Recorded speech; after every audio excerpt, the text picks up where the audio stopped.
नमस्कार दोस्तों, आज हम बात करेंगे कुछ ऐसे प्रश्न के बारे में जो कि हमारे मन में उठते हैं पर इसका जवाब नहीं होता। जैसे कि क्या भगवान कर्म से प्रसन्न होते हैं या भक्ति से? यदि वे सर्वज्ञ हैं तो फिर परीक्षा क्यों लेते हैं? क्या हमारी श्रद्धा हमारा भाग्य बदल सकती है? कुछ इसी तरह का प्रश्न का जवाब जानने के लिए कोशिश करेंगे एक छोटी सी कहानी के माध्यम से। तो चलिए शुरू करते हैं। बहुत समय पहले की बात है। काशी में एक वृद्ध ब्राह्मण रहा करता था। नाम था व्यासदत्त। वह अत्यंत विद्वान पर जीवन की एक बुद्धि में उलझा हुआ था। वह स्वयं को समर्पित साधक मानता था। नित्य संध्या, यज्ञ, दान, तप पर जीवन में आनंद नहीं था। मन अशांत था। एक दिन तप करते करते उसके मन में एक प्रश्न उठा, क्या भगवान कर्म से प्रसन्न होते हैं या भक्ति से? और यदि भगवान सब जानते हैं तो परीक्षा क्यों लेते हैं? इस प्रश्न ने उसकी शांति छीन ली। उसने निश्चय किया, जब तक उत्तर नहीं मिलेगा भोजन नहीं करेगा। गुरुजनों से पूछा, शास्त्र खंगाले, लेकिन संतोष नहीं मिला। अंत में किसी ने कहा, जाओ वृंदावन, श्री कृष्ण सब प्रश्नों के उत्तर हैं। व्यासदत्त अपने पात्र, माला और जल कलश लेकर निकल पड़े। दिन रात चलते रहे। मार्ग में सर्प, भयंकर जंगल, भिक्षा की कमी और प्रश्न की अग्नि में तपते रहे। एक दिन वे गोकुल पहुंचे। वहां एक वृद्ध बालक मिला। उसने पूछा, कहाँ जा रहे हो ब्राह्मण देव? ब्राह्मण बोले, मैं श्री कृष्ण के दर्शन और समाधान की खोज में वृंदावन जा रहा हूँ। वृद्ध मुस्कुराया, तो रुको, श्री कृष्ण स्वयं तुम्हारे पास आएंगे, पर पहले मेरी एक शर्त मानो। ब्राह्मण ने कहा, जो कहो।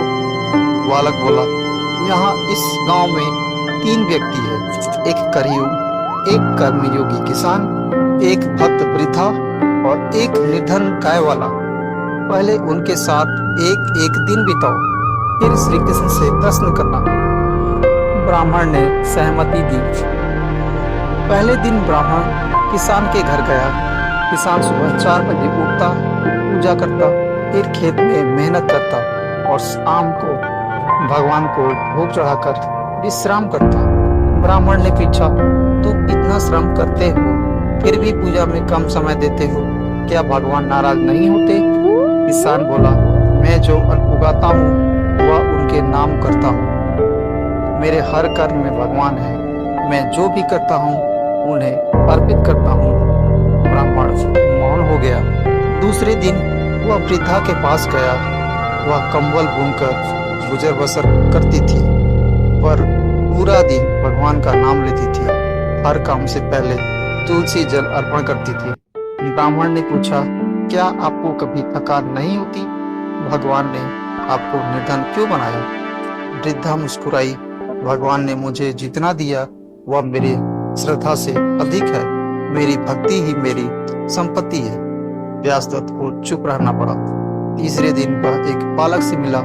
नाम था मधुसूदन। दिन भर गाय चराता और बांसुरी बजाता। हर शाम नदी किनारे मिट्टी से श्री कृष्ण की मूर्ति बनाता और पूजा करता। ब्राह्मण ने पूछा, तुम्हारे पास न पुस्तक है न मंत्र, फिर कैसे पूछते हो? बालक बोला, मैं तो उन्हें अपना मित्र मानता हूँ। भूख लगे तो बताता हूँ, दुखी हूँ तो शिकायत करता हूँ। मुझे लगता है वे सुनते हैं। व्यासदत्त भाव विभोर हो गया।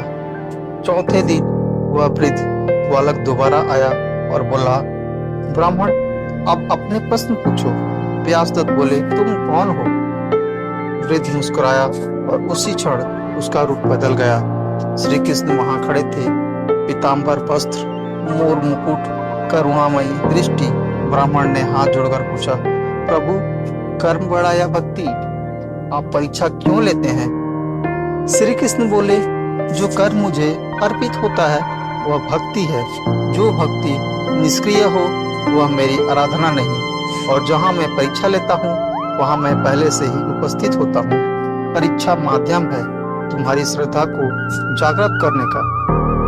ब्राह्मण की आंखों से आंसू बह निकले। श्री कृष्ण बोले, व्यासदत्त, तुमने तीनों रिपु में मुझे देखा। कर्मयोगी में मेरा पुरुषार्थ, भक्त वृद्धा में मेरा प्रेम और गाय वाले मेरी सखा भावना। मैं हर रूप में हूँ, बस तुम पहचानो। व्यासदत्त ने चरणों में सिर रख दिया। प्रभु, अब प्रश्न शेष नहीं।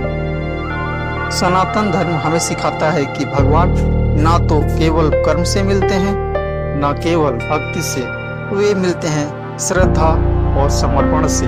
जब हम प्रत्येक कार्य को ईश्वर को समर्पित करते हैं तो वह कर्म भक्ति बन जाता है। तो ये थी पूरी कहानी। अगर यह कहानी आप लोगों को थोड़ी सी भी अच्छी लगी हो तो कृपया इसे लाइक करें और इसी तरह के पोस्ट पाने के लिए आप हमारे चैनल को सब्सक्राइब कर सकते हैं। तब तक के लिए धन्यवाद। जय श्री कृष्ण। फिर मिलते हैं एक नई पोस्ट के साथ।